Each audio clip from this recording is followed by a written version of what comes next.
Good morning, students. Today we are discussing about the Delhi Sultanate, and we explain all the things of Delhi Sultanate. आज हम लोग दिल्ली सल्तनत के बारे में पढ़ेंगे और दिल्ली सल्तनत से रिलेटेड जितनी भी चीजें हैं उन सबको डिस्कस करेंगे। मैं हिंदी और इंग्लिश दोनों लैंग्वेज का इस्तेमाल करूंगा ताकि सीबीएसई और जेईई दोनों बच्चों को समझ में आए। तो ये चीज ध्यान में रखना है कि दिल्ली सल्तनत में हम लोग किन किन चीजों का ध्यान रखते हैं, किस तरह से क्वेश्चन पूछे जाते हैं। तो दिल्ली सल्तनत में टोटल कितने डायनेस्टी हुए, है ना। डायनेस्टी को हिंदी में ही राजवंश कहते हैं, ठीक है। तो दिल्ली सल्तनत के अंदर टोटल 5 डायनेस्टी हुए। टोटल कितने डायनेस्टी होंगे बच्चों? 5 डायनेस्टी होंगे। सबसे पहला जो डायनेस्टी है इसको हम लोग स्लेव डायनेस्टी कहते हैं। क्या कहते हैं? Slave dynasty. स्लेव डायनेस्टी का मतलब क्या है? गुलाम वंश। स्लेव डायनेस्टी का मतलब है गुलाम वंश। अब स्लेव डायनेस्टी क्यों कहा जाता है इसको, या स्लेव डायनेस्टी कैसे पड़ा, सबसे पहले इसकी नींव किसने रखी, इन सब चीजों को ध्यान में रखेंगे हम लोग, इसके बारे में आपको बताएंगे। तो सबसे पहले हम लोग जानेंगे दिल्ली सल्तनत में जो स्लेव डायनेस्टी का कार्यकाल रहा वो 1206 से लेकर के 1320 तक रहेगा। 1206 से लेकर के 1300 इसको हम लोग 1290 तक रहेगा। इसके बाद फिर हम लोग आगे देखेंगे। पहले 1206 से 1290। अब थोड़ा सा पहले पीछे जाते हैं। मैंने कहा था कि गुलाम वंश क्यों कहा गया, इसको गुलाम वंश क्यों कहा जाता है। तो स्लेव डायनेस्टी की जो नींव रखी थी वो कुतुबुद्दीन ऐबक ने रखी थी।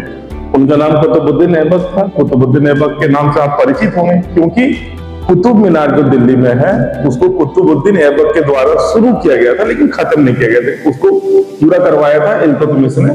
तो कुतुबुद्दीन ऐबक जो थे वो मोहम्मद गौरी के गुलाम थे और मोहम्मद गौरी ने अपने शासन को चलाने के लिए इनको दिया था।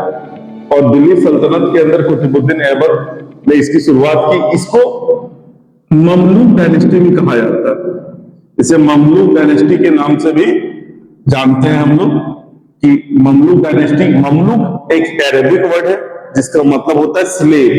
ममलूक का जो मीनिंग आता है वो स्लेव आता है, इसीलिए इसे गुलाम वंश कहा गया। अब इसके कुछ प्रमुख शासकों के बारे में जानेंगे। तो इसमें सबसे पहले आते हैं कुतुबुद्दीन ऐबक। उसके बाद दूसरे नंबर पे जो आएंगे वो इल्तुतमिश आएंगे। उसके बाद रजिया सुल्ताना आएंगी। रजिया सुल्ताना के बाद उनकी मृत्यु के बाद जो है उसी के भाई को फिर से शासन करने के लिए दिया जाएगा। बाद में ये वंश धीरे धीरे पतन की तरफ चला जाएगा और खिलजी डायनेस्टी की शुरुआत हो जाएगी। तो सबसे पहले कुतुबुद्दीन ऐबक के बारे में थोड़ा और अगर हम लोग विस्तार से जाने तो कुतुबुद्दीन ऐबक का जो कार्यकाल रहा वो छोटा रहा। वो 1206 से लेकर के 1210 तक रहा।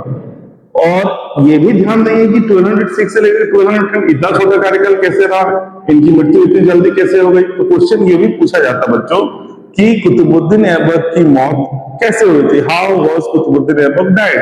तो कुतुबुद्दीन ऐबक जो थे वो चौगान खेलते समय, चौगान हिंदी वर्ड है, इंग्लिश वर्ड इसका होता है हॉर्स पोलो।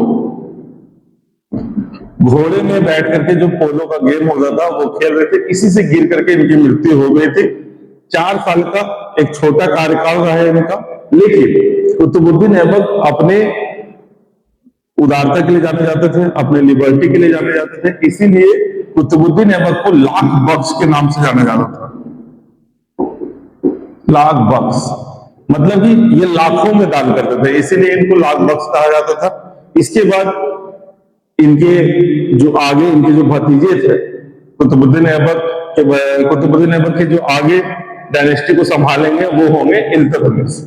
सेकेंड नंबर में आएंगे इल्तुतमिश।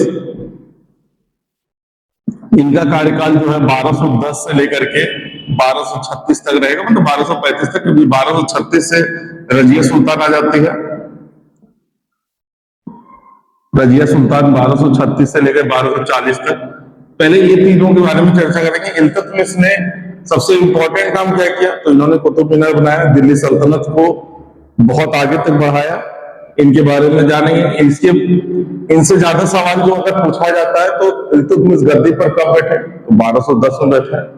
इन्होंने कई सारे अभियान किए जिसके तहत दिल्ली सल्तनत को और ग्रोथ किया गया। है ना।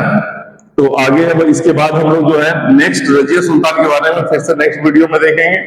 ठीक है बच्चों, तो ये आपको हमको लगता है समझ में आया होगा कि स्लेव डायनेस्टी को स्लेव कहा जाता है, ममलूक डायनेस्टी क्या होता है, ठीक है, गुलाम वंश क्यों कहा गया, इनकी मौत चौगान के समय कैसे हुई, इन सबको कल से फिर मैं रिवाइज करा करके उसके बाद आपको इल्तुतमिश और रजिया सुल्तान के बारे में आगे मोर डिस्कशन करेंगे हम लोग। तो आज के लिए इतना ही, मिलते हैं हम लोग नेक्स्ट वीडियो में।